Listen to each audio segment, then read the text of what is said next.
어릴 적에 꿈꾸던 것이 있었습니다. 그 꿈을 이룬 사람도 있고 그 꿈을 아직 이루지 못해서 그 꿈을 향해서 나아가는 사람도 있습니다. 어른들은 종종 아이들에게 이렇게 말할 때가 많이 있습니다. 너 커서 어떤 사람 되고 싶어? 너 커서 뭐 할래? 우리 아이들은 아마 그런 얘기를 많이 들었을 겁니다. 저도 어렸을 때는 그런 얘기를 많이 들었습니다. 너 커서 뭐 할래? 어렸을 때 저는 목사가 된다라고 했었습니다. 그러다가 나이가 좀 들고 나서는 목사보다는 슈퍼집 사장이 되는 것이 더 좋게 보였습니다. 그래서 물어보면 저는 이 슈퍼를 하나 차려서 그것을 운영하고 싶습니다라고 얘기를 했던 기억이 납니다. 지금 목사로 이 자리에 서 있습니다. 여러분, 우리들의 아이들에게 여러분은 뭐라고 묻습니까? 너 커서 뭐 될래? 아마 은서도 해나도 아마 그런 얘기를 듣지 않았을까? 모르겠습니다. 10년 후에, 20년 후에 정말 대답했던 그대로 될지 아니면 전혀 다른 일을 하고 있을지 그것은 이제 10년 후에 아마 그 결과가 나타나겠죠. 하지만 분명한 것은 우리 모두는 그러한 바람이 있고 소원이 있습니다. 부모가 자식에게 하는 바람이 있고요. 자식도 부모에게 요청하는 바람이 있습니다. 우리 부모는 이랬으면 좋겠다.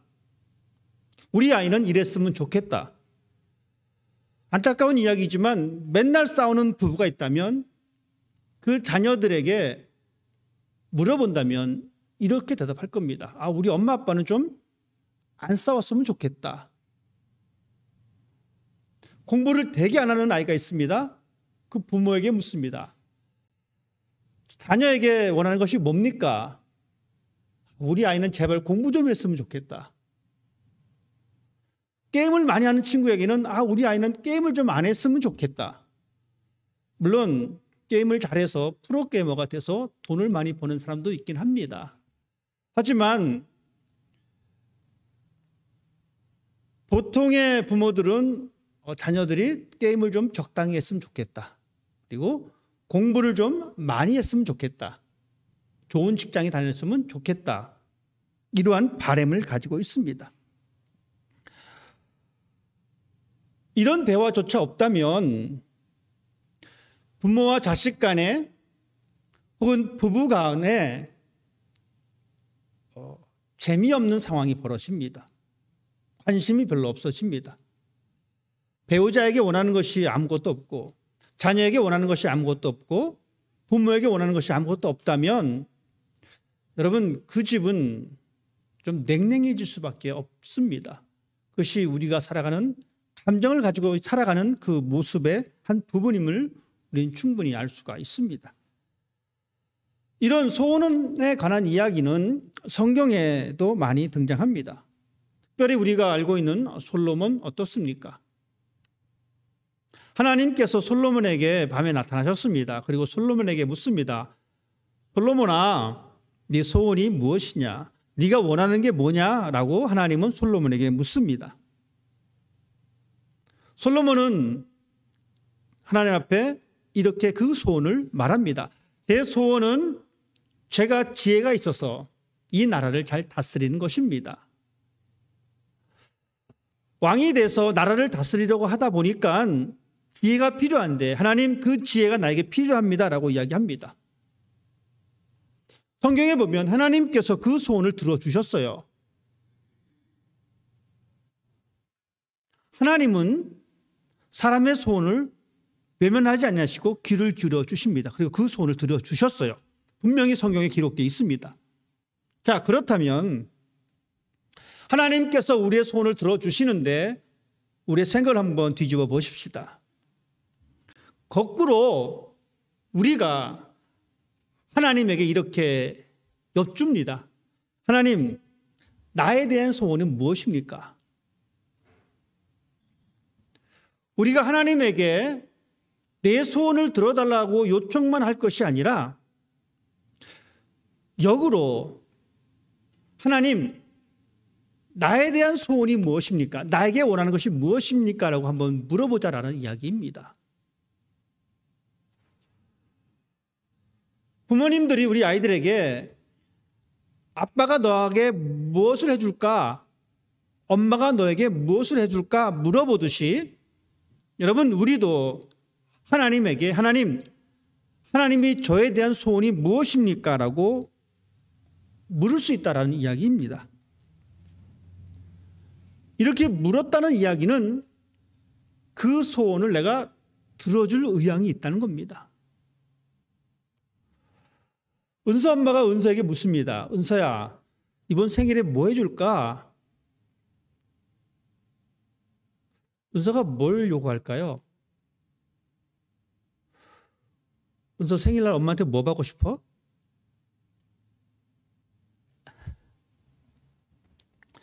좀 큰 해나야, 네 생일날 엄마 아빠한테 뭐 받고 싶어?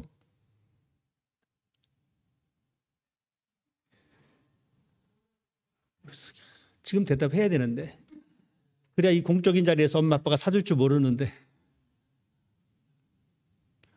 엄마 아빠가 이렇게 물어본다는 이야기는 여러분 보세요, 그것을 들어줄 의향이 있다는 겁니다. 들어줄 마음도 없는데 엄마가 정윤아, 너 갖고 싶은 거 뭐야? 라고 물을까요? 들어줄 마음이 있으니까 엄마는 정윤한테 묻습니다. 이번 생일날 내가 뭐 해줄까? 정윤이가 그렇게 얘기해요. 엄마, 이번 생일날 핸드폰 바꿔줘 라고 했다고 칩시다. 엄마가 그 얘기 듣고 농담이야? 이렇게 됐다면 여러분, 그 관계가 어떻게 되겠습니까? 엄마는 힘들어도 어려워도 자녀에게 물었다면 그것을 들어줄 의향이 있다는 것입니다. 자, 그렇다면 우리의 신앙 또한 마찬가지입니다. 우리가 하나님 앞에서 우리의 소원만 이야기할 것이 아니라 하나님의 소원을 묻습니다. 그리고 그 물음에 대한 책임감 있는 행동이 또한 우리에게 필요하다라는 이야기입니다. 오늘 우리가 읽은 이 에베소서는 바울이 에베소 지역을 향한 편지입니다. 바울의 기도입니다. 바울의 마음입니다. 바울의 기도라고 하는 이 이야기를 조금 바꿔 말하면 에베소 교인을 향한 바울의 소원입니다. 에베소 지역에 있는 이 교회를 향한 바울이 원하는 마음입니다. 이 마음을 가질 수 있었던 것은 바울은 에베소 사람들이 가지고 있었던 믿음과 사랑입니다. 오늘 본문은 그렇게 말씀해 주고 있습니다. 15절 말씀은 이렇게 기록하고 있습니다. 이로 말미암아 주 예수 안에서 너희 믿음과 모든 성도를 향한 사랑을 내가 들었다. 에베소 교인에게 있었던 그 믿음과 사랑을 들었습니다. 그 사랑을 듣고 바울이 어떻게 말하고 있냐면 내가 기도한다라고 이야기합니다. 내가 너희를 기억한다라고 이야기합니다. 내가 너희 때문에 감사하다라고 이야기합니다. 2024년도 이 말씀을 우리 교회에 적용하게 되면 이렇습니다. 그리스 교회 성도들이 가지고 있는 이 믿음, 그리스 교회 성도들이 가지고 있는 이 사랑을 내가 들었다라고 이야기합니다. 그리고 그것을 기억한다라고 이야기합니다. 그리고 그것 때문에 감사하다라고 이야기합니다. 여러분, 우리는 누군가에 의해 기억되어지는 존재입니다. 누군가에 의해서 감사한 존재입니다. 그런데 그 내용이 무엇이냐면 바로 믿음과 사랑입니다. 하나님을 향한 그 믿음 때문에, 하나님을 향한 그 사랑 때문에 하나님은 우리의 소원을 들어주시고, 우리 또한 하나님을 향한 믿음 때문에 우리가 가지고 있는 이 사랑으로 인해서 하나님 앞에서 하나님의 소원은 무엇입니까? 라고 물어볼 수 있다는 이야기입니다. 에베소 성도들은 믿음이 있었습니다. 믿음이 있다는 이야기는 믿음으로 살려는 의지를 가지고 있었다라는 이야기입니다. 믿음이 하늘에서 뚝 떨어져서 그 믿음이 내 옆에 있는 것이 아니라 그 믿음을 내가 소유하고 그 믿음대로 살려고 하는 그 의지 때문에 바울은 기도했고 바울은 감사했습니다. 바울이 기도하고 바울이 감사할 수 있었던 그 장소는 감옥이었습니다. 감옥에 홀로 갇혀 있는 이 바울은 에베소 성도들의 그 믿음과 사랑의 말을 들었기 때문에 그 모습을 보면서 에베소 교회를 향한 그 소원의 그 마음을 드러내보고 있습니다. 바울은 에베소 교회를 향해서 기도했습니다. 바울은 에베소 교인들이 어떠한 마음을 가져야 될 것인가를 마음에 소원했다라는 이야기입니다. 하나님께서는 이 바울을 통해서 하나님의 소원을 우리에게 표현해 주고 있습니다. 우리도 하나님을 향한 믿음이 있고 우리도 성도의 교제로서의 사랑의 모습이 있습니다. 이런 모습 가운데 하나님께서는 우리로 하여금 하나님을 알아갈 수 있는 마음을 가질 것을 요구하고 있습니다. 하나님이 우리를 향한 소원은 그겁니다. 다른 것 아닙니다. 하나님을 알기를 원하십니다. 그것이 하나님의 마음입니다. 내 소원만 하나님 앞에서 들어주십시오라고 간구하고 땡깡 부릴 것이 아니라 우리는 하나님의 소원이 무엇인지 알고 그 소원대로 우리의 믿음으로 살아가려고 하는 그 의지를 우리가 간직해야 합니다. 하나님을 알기 원하시는 하나님의 소원입니다. 이 소원을 우리는 외면하지 말아야 합니다. 자, 그렇다면 우리가 하나님을 알 수 있는 방법은 무엇일까? 직접적인 지식을 얻을 수 없다면 우리는 간접적인 지식을 통해서 경험할 수가 있습니다. 간접적인 지식은 책을 통해서 우리가 얻을 수 있습니다. 책을 읽어서 간접적인 지식을 우리가 경험하게 됩니다. 하지만 이것은 직접적인 경험과는 차이점이 있습니다. 실질적이지 않다라는 이야기입니다. 알 수 있는 방법은 그것을 내 것으로 얻을 수 있는 가장 최선의 방법은 함께 시간을 보내는 겁니다. 그 사람과 함께 시간을 보낼 때 그 사람을 가장 정확히 알 수가 있습니다. 우리가 하나님을 알기 위해서 우리도 이러한 시간이 필요합니다. 그것을 오늘 성경은 지혜와 계시의 영이다라고 표현해 주고 있습니다. 하나님의 소원인 하나님을 알기 원하는 그 방법은 지혜와 계시의 영입니다. 즉 하나님의 성령이 하나님을 더욱 알게 하고 하나님의 성령이 하나님의 뜻을 알게 하십니다. 우리를 향한 하나님의 소원은 하나님을 알아가는 것입니다. 왜냐하면 그것을 알아야지만이 그 뜻대로 행할 수 있기 때문에 그렇습니다. 아이가 원하는 것이 바지였는데 치마를 사줍니다. 물론 받아서 기분은 좋지만 내가 원했던 것은 치마였습니다. 엄마가 이 아이가 치마를 원했다는 것을 알았다면 굳이 바지를 샀겠습니까? 이 아이가 치마를 원했다는 것을 알았다면 이 부모는 이 아이에게 치마를 사줄 것입니다.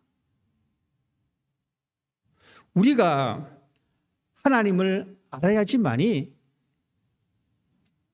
하나님의 뜻대로 우리가 삶을 살아갈 수가 있습니다. 그렇지 않으면 우리는 내 마음대로 살아갑니다. 그리고 말합니다. 이게 아마 하나님 뜻일 거야. 보세요. 이게 아마도 하나님의 뜻일 거야 라고 하는 것과 이게 하나님의 뜻이야 라고 하는 것은 천지 차이입니다. 우리가 하나님을 알아야 되는 것은 하나님의 뜻을 정확히 알고 그 뜻대로 살기 위함입니다. 그래서 우리는 하나님의 뜻을 알아야 합니다. 하나님을 깊이 알아야 합니다. 하나님을 많이 알아야 합니다. 왜 우리가 하나님을 알아야 하냐면 하나님의 부르심의 소망이 무엇인지 알아야 하기 때문에 그렇습니다. 오늘 바울은 우리들에게 분명히 말씀해 주고 있습니다. 하나님께서 우리를 부르셨고 그 부르심의 소망이 무엇인지 알게 해달라고 말하고 있습니다. 즉 하나님은 우리를 향한 소원이 있는데 왜 우리를 부르셨는지 우리가 알기 위하시다라고 하는 것입니다. 부르심의 소망이 무엇입니까? 여러분, 이것은 바로 구원에 대한 소망입니다. 구원에 대한 소망이 우리 가운데 있다라고 하는 것을 우리는 알아야 합니다. 왜냐하면 우리는 이 땅에 구원받은 존재로서의 삶을 살아가야 하기 때문에 그렇습니다. 구원이 목적이 아닙니다. 구원받은 이후에 우리의 삶이 어떻게 살아내느냐가 정말 중요하다라는 이야기입니다. 하나님께서 이스라엘 민족들을 애굽에서 건져내셨습니다. 여러분, 이것은 구원입니다. 그들이 건져냄을 당해서 그들이 애굽에서 나와서 그들의 목적지는 광야가 아니었습니다. 그들의 목적지는 가나안 땅입니다. 즉 그들은 하나님께서 애굽에서 건져내셔서 광야라고 하는 이 시간을 통해서 가나안까지 이끌어 가셨습니다. 그래서 그들은 가나안까지 가야 하는 사람들입니다. 이것이 바로 부르심의 소망입니다. 애굽에서 나왔으니까 이제 광야에서 살자, 이것이 아닙니다. 애굽에서 나왔으니까 이제 우리는 가나안으로 가자라고 하는 것이 올바른 삶의 목적지다라는 이야기입니다. 여러분, 가나안이 어떤 것입니까? 하나님께서 이 가나안을 말씀하실 때에 젖과 꿀이 흐르는 땅이다라고 말씀하셨습니다. 이 말은 주시는 그 기업이 풍성하다라는 이야기입니다.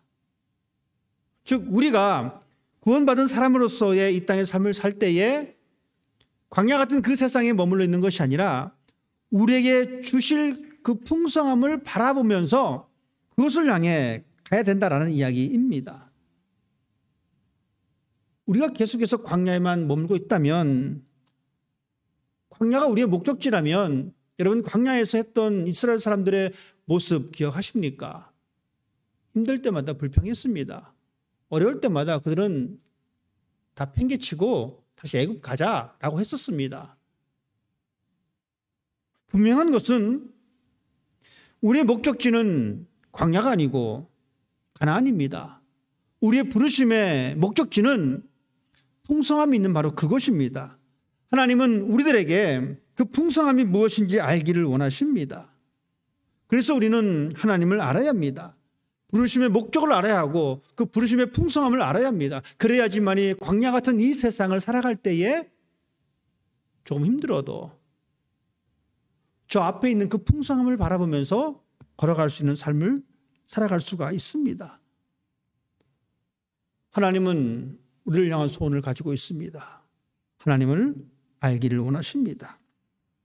그것도 다른 사람에 의해서 알게 되어지는 그런 알미 아니라 하나님과의 관계를 통해서 하나님을 알기를 원하십니다. 지혜의 영, 계시의 영, 성령을 통해서 하나님을 알기를 원하십니다. 또한 하나님은 우리를 향한 소원이 있습니다. 그것은 바로 우리의 눈이 떠지는 걸 원하고 계십니다. 우리의 눈이 감겨져 있는 것을 원하는 것이 아니라 우리가 눈을 떠서 하나님을 발견하기를 원하신다라는 이야기입니다. 구원받았다라고 해서 무턱대고로 우리의 눈이 떠지는 것이 아닙니다. 교회를 오래 다녔다라고 해서 우리의 눈이 점점 떠지는 것도 아닙니다. 성경을 많이 알았다라고 해서 우리의 눈이 떠지는 것도 아닙니다. 여러분, 그렇다면 예수님 당시에 서기관들과 바리새인들이 왜 예수님에게 책망을 들었겠습니까? 서기관과 바리새인들은 예수님에게 소경된 사람이다라고 하는 책망을 들었습니다. 그들의 눈이 떠지지 않았다라는 이야기입니다. 눈을 뜰 수 있는 것은 영적 지식이 있어야지만이 가능합니다. 눈을 뜰 수 있는 것은 성령이 충만해져야지만이 가능합니다. 왜냐하면 이 눈이 떠야지만이 하나님의 은혜를 발견할 수가 있습니다. 눈이 안 떠지니 그것을 발견할 수가 없습니다. 눈이 떠져야 합니다. 우리의 마음의 눈이 떠져야 합니다. 하나님은 우리에게 그것을 원하고 계십니다. 마음의 눈을 떠서 하나님의 손길을 바라보기를 원하고 계십니다. 우리의 눈이 띄어져서 보이지 않는 세상을 바라보고 우리의 눈이 띄어져서 보이지 않는 하나님의 손길을 바라봐야 합니다. 다윗은 그것을 바라봤습니다. 수많은 군사들은 눈이 떠지지 않아서 무서운 골리앗만 쳐다봤는데 다윗은 마음의 눈이 떠지니까 골리앗을 본 것이 아니라 골리앗을 무너뜨리는 하나님의 모습을 보게 된 것입니다. 오직 눈이 띄어진 사람만이 하나님의 은혜를 소유할 수가 있습니다. 동일하게 내리쬐는 이 햇빛을 보면서 영의 눈이 떠진 사람과 영의 눈이 잠긴 사람은 고백하는 그 고백이 달라집니다. 때로는 쏟아지는 이 폭우를 보면서 영의 눈이 띄어진 사람과 영의 눈이 잠겨진 사람들은 그 고백이 달라질 수밖에 없다는 이야기입니다. 바울의 소원처럼 하나님의 소원처럼 마음의 눈이 떠질 수 있는 여러분이 되시기를 바랍니다. 이것이 하나님께서 우리에게 원하시는 모습입니다. 한 가지 더 있습니다. 하나님은 우리에게 가지고 있는 소원이 있는데 그것은 바로 우리가 올바른 신앙 고백을 하는 것입니다. 하나님에 대한 올바른 신앙 고백입니다. 바울은 예수님의 죽으심과 부활하심과 하나님께서 그를 모든 이름 위에 뛰어난 이름으로 세워주신 것을 설명을 했습니다. 이 설명은 바로 그겁니다. 우리가 하나님을 믿되 하나님에 대한 올바른 신앙 고백을 가지고 있는 것. 하나님에 대한 올바른 신앙 고백이란 내 삶의 주인이 하나님이심을 고백하는 행위입니다. 이 세상의 모든 것은 하나님에게 속해 있습니다. 우리조차 하나님 앞에 속해 있습니다. 이 말은 하나님이 모든 것의 주인이다라는 이야기입니다. 올바른 신앙 고백은 하나님을 주인으로 고백하는 삶의 모습입니다. 이런 사람이 하나님을 사랑할 수 있고 이런 사람이 이웃을 사랑할 수가 있습니다. 바울이 에베소 교회를 향한 그 마음의 소원이 하나님이 그레스 교회 성도들을 향한 마음의 소원임을 기억하십시다. 그래서 하나님을 더욱더 알아가는데 열심을 내십시다. 우리의 마음의 눈이 떠질 수 있도록 열심을 내십시다. 올바른 신앙을 고백하고 그 신앙의 고백대로 살아가는 우리가 되기를 힘쓰십시다. 하나님은 그 마음을 우리를 향해서 품고 계십니다. 하나님의 소원을 하나님의 마음을 외면하지 아니하고 겸손히 순종할 수 있는 여러분 되시기를 주님의 이름으로 부탁을 드립니다. 기도하겠습니다.